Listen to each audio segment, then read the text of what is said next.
We've come here to the northern bank of the Göta river. Behind me across the river we have the Gothenburg city centre, and behind me on this side we have not one but two bridges crossing the river. Now they're saying that soon there will only be one, but then again that's what they said back in 1939 as well, and look how that turned out. Intrigued? Well, then join us as we dig deeper into the history of this important bridge connection. Now we're also going to be recreating an old photo. Do we have a photo? Yes, we do. It was a tough choice. We have many nice photos.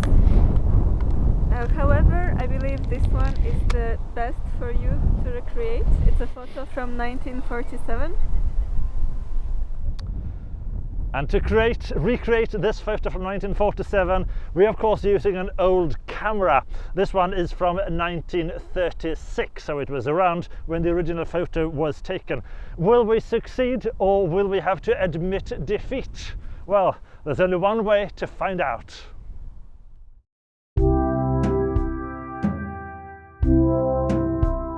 And so now we've come across the river to the other side. I'm currently standing at Lilla Bommen. Behind me we have the opera house, and looking over there in the distance we can actually see the two bridges currently standing. But we've come here for a reason, because if you were here in the mid-1800s, there would have been a ferry here. So if you wanted to cross, you could come here and grab that ferry. And most likely that is also why it was here that the first bridge was constructed. Now we have the organist on Säve to thank for that first bridge, Jöns Rundbäck, who was also a local politician. And so it was when he came behind the project and really got things moving that the bridge was constructed. Now it was given over to a local firm, the Hisingsbrons Mekaniska Verkstad over at Hisingsbron. And if you go there today, you can actually still see a big building, with the lettering Hisingsbrons Mekaniska Verkstad. Today it is an event arena, but if you go back 150 years, somewhere around there, they would have been working on this bridge, which was 187 meters long. It rested on some 60 iron supports in the water. It was a low bridge, very unlike those monstrosities towering above the water over there. But of course, being a low bridge, it also blocked the traffic completely. So the architect, a Major J.D. Richard, he actually designed the bridge with a pivot section in the middle, which could be manually operated by two men, according to the history books, who would then turn that section of the bridge to allow traffic to flow on the river. Now on the 1st of December in 1874, the county governor Albert Ehrensvärd was here to inaugurate this great new beautiful bridge across the river. Now the opera house wouldn't have been here at that point, and looking across he wouldn't have seen the water basins that we see today, because all of that was added later in the early 1900s as the port of Gothenburg was expanded. Instead, he would have looked across and seen a beautiful tree-lined avenue leading all the way up to Kvillebäckstorget, the Kvillebäck Market Square. Now that road was called Kvillebäcksvägen, and you can actually see a stretch of it still today, but much further inland on Hisingen.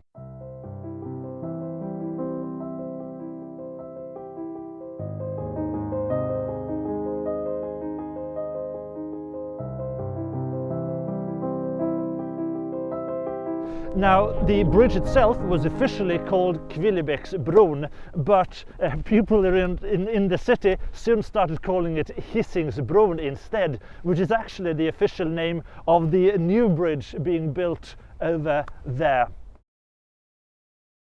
Now, although there was a low bridge, it was not a bridge that just anyone could cross, because it was privately owned and they actually charged you for it. There was a bridge toll that you had to pay in order to cross to the other side. Now all of that changed in 1911 when the city bought the bridge and took over control, So they did away with the bridge toll, and a few years later in 1915 they also modernized the bridge, so away with the old manually operated pivot section, and instead a new electrically powered one was installed, and they also added footpaths on either side of the road surface, which made it much easier for pedestrians to cross to the other side. Of course, the city kept growing, and in the 1930s the traffic across the bridge just expanded exponentially, and it became quite clear that the bridge could no longer meet the demands of the city. So a new bridge had to be constructed, hence the bridge over there.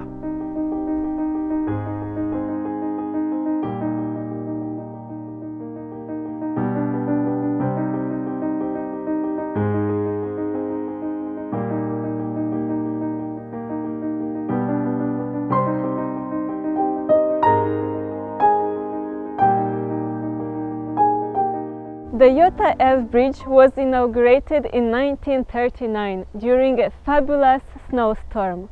Perhaps that's the reason why the inauguration speech delivered by the communication minister was one of the shortest inauguration speeches in history, and it went a bit like that. Härmed förklarar jag bron invigd. Punkt och slut. Thank you, Nils. It took 35 years of planning and discussions and less than 3 years of actual building to make the bridge happen. The reason why it took so long to get started on the bridge was the lack of funds during the First World War and the economic depression of the 20s and the 30s. Nonetheless, when the bridge was done, there was a great celebration despite the snowstorm. People on both ends of the river were very excited about this new bridge, as the old one, Hisingsbron, was too old and narrow for the need. Even so, though, the old bridge still had its uses, right? I mean, it's not for nothing that it was kept until 1969. It was supposed to be torn down the year after this bridge opened. However, people noticed that the ferries had trouble running in that cold winter, so they reopened the old bridge. Yeah. The name of the new bridge was the subject of popular choice. There was a poll among the inhabitants of Gothenburg to choose the name of the bridge. However, the name that won the poll was Götaälvbron.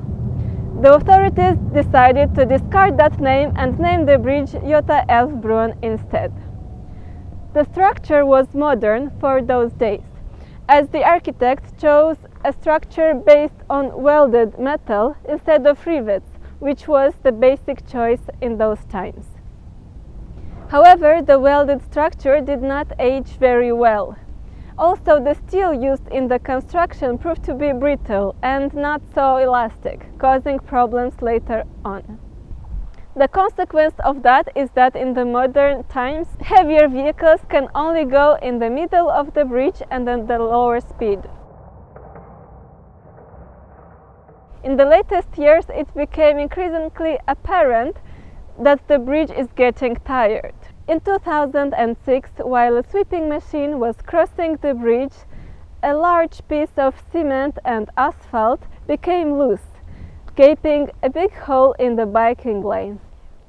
Just a few years later, in 2010, during a metal concert in Frihamnen, during the performance of the local rock band In Flames, the crowd was jumping so much that it introduced vibrations in the bridge of such a high amplitude that it was judged unsafe, and the organizers had to decrease the volume.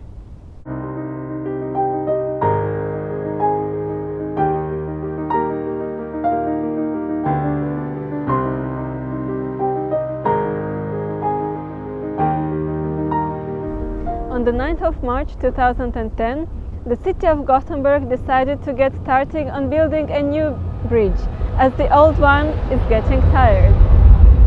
The new bridge called Hisingsbron is scheduled for opening on the 9th of May 2021, and it will be open from the beginning for cars and pedestrians.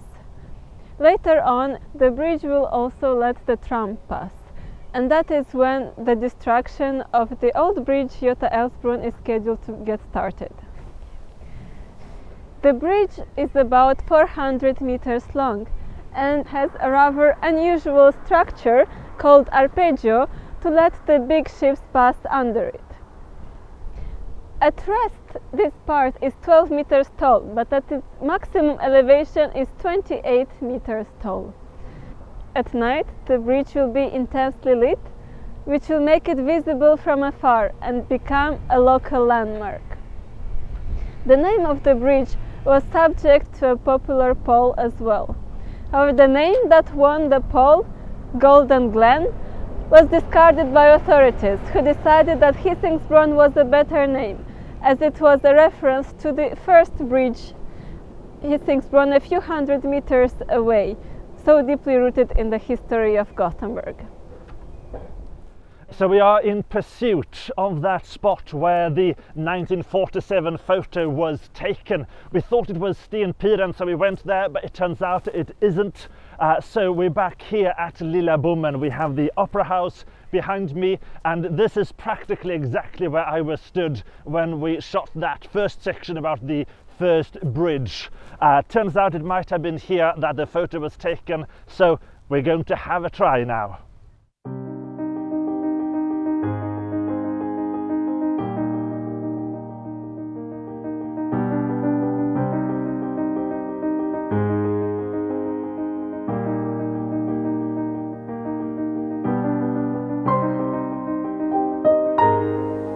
So the film we've chosen is Ilford XP2 400, so it's quite a fast film at ISO 400, which is not brilliant when you're using old cameras.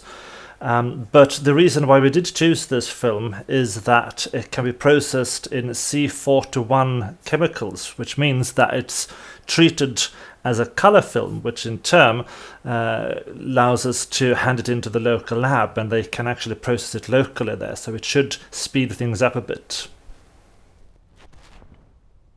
Now you can see me here trying to find the right composition in the viewfinder, which is really difficult.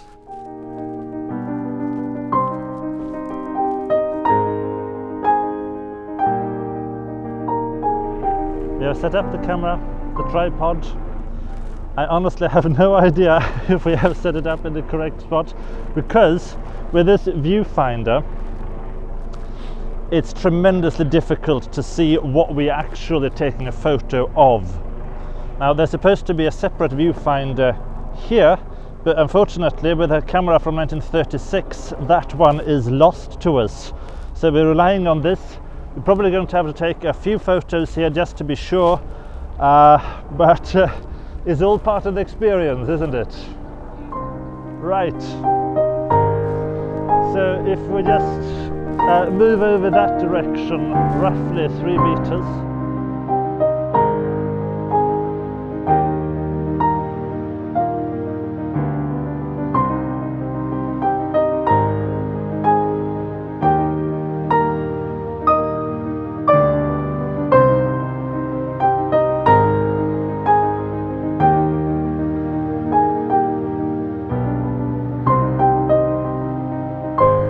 So there we have it. The photo has been taken, but have we succeeded?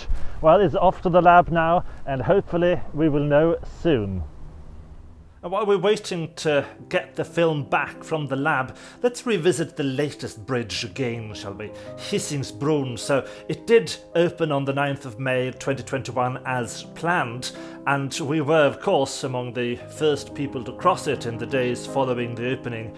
But mere days before the opening, damage was discovered on the bridge itself, which put the whole opening in jeopardy, because nobody knew if the damage would get worse if traffic was allowed allowed onto the bridge or not. So the construction workers were really burning the midnight oil, running tests and analysing the problem. But fortunately it was determined that the bridge would not be further damaged by the added stress of traffic and that the bridge would be opened on time. At the last we heard, it is also still on schedule for taking over the tram traffic later in 2021.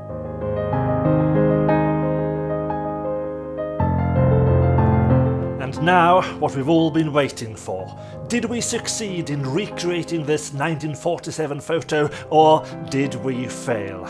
Well, we'll let you be the judge of that.